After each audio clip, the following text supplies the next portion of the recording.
Hello, magandang araw po sa lahat ng mga Pilipinong nilalang na nandito ngayon sa Pilipinas at sa mga nasa ibayong dagat. Magandang araw po sa inyong lahat. Napanood nyo ba to? Ha? Putang ina. Si Sara Duterte nagkakalat sa Australia. Ha? Siya pa nga. Panoorin natin. Diba? Ano ba? San Juanico Bridge. Oo.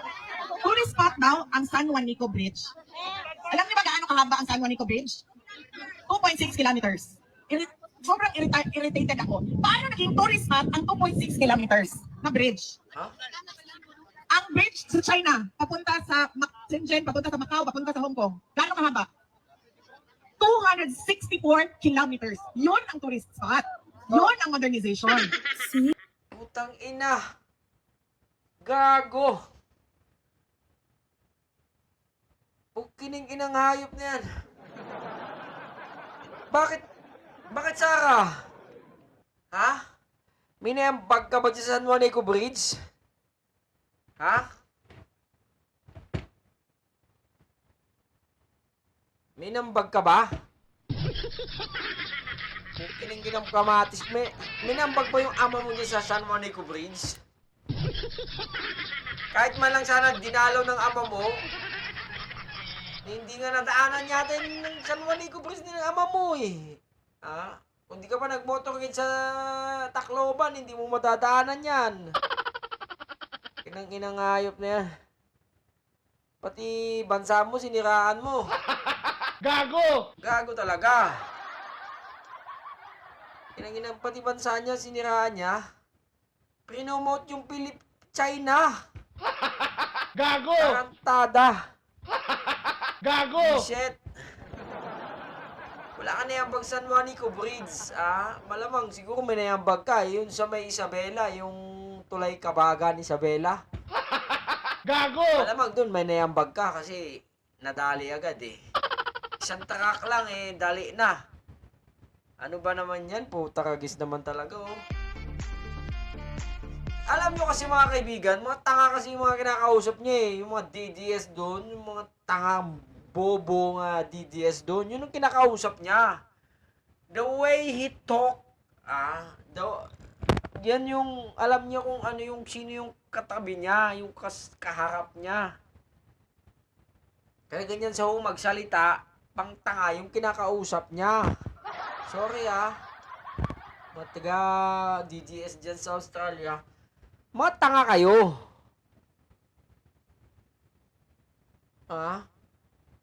Biruin mo. Putangin na. Hindi daw tourist pa ng San Juanico.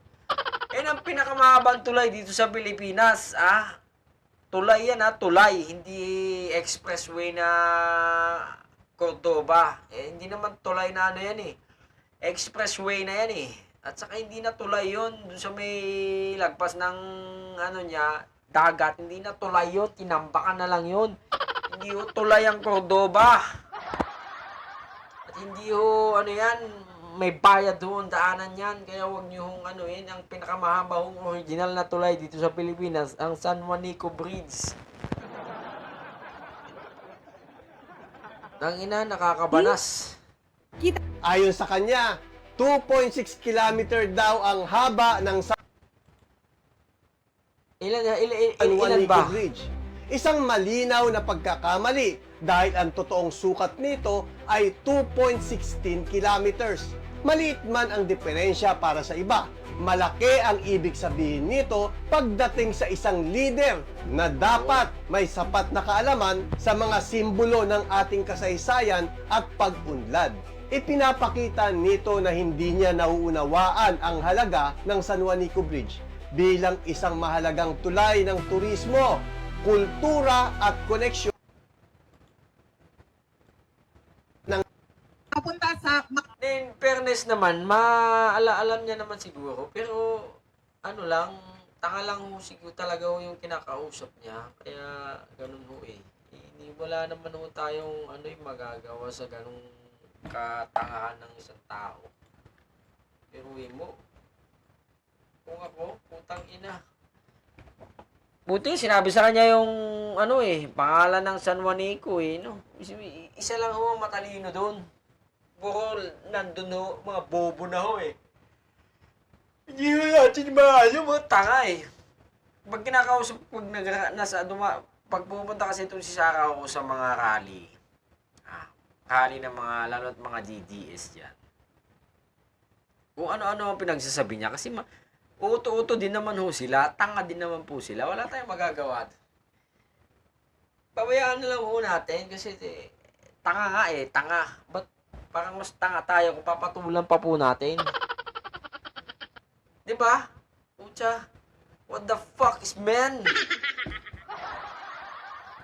Sobra no? Prinomote yung China. Ha? Baka gusto mong maging governor ng Macau or ano ba yung nila?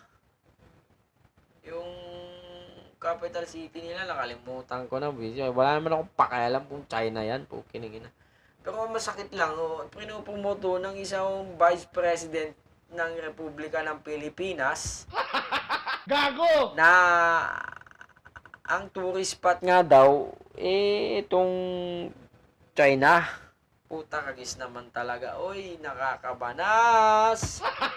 Gago! Shit. Diba?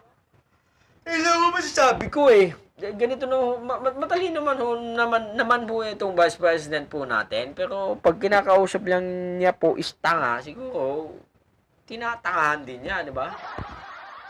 Buisit.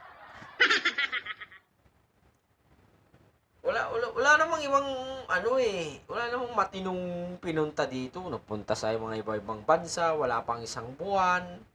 Nakalimang bansa na ho siya ng pinuntahan. So nag-aaliw-aliw lang po yung vice president natin. Ano ba bang ginagawa niya dyan? Kung ilang oras naman na magtutalumpati dyan, wala pang isang oras. Maya-maya, pagbalik niya na po ng galing sa Australia, diretso na naman ho dahig. Diba? Can you imagine, nagpapasahod ka, although yung tax mo is maliit na bahagi, diba? Bilang isang ordinaryong tao, maliit na bahagi lang yung tax ko para bayaran ang sahod ng vice presidenteng ito.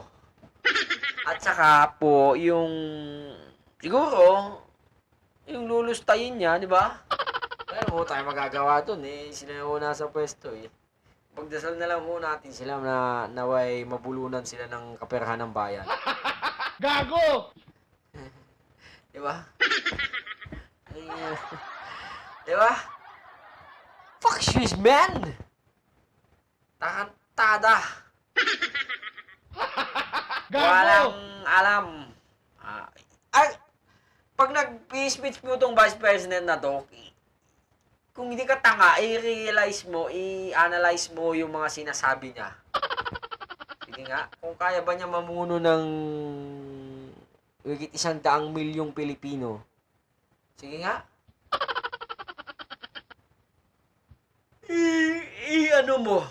Analyze mo kung may laman, may sense yung mga sinasabi ng hayop na to.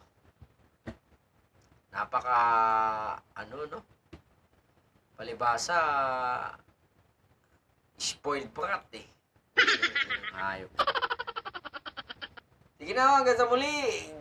God bless us all. Bahala na kayo dyan.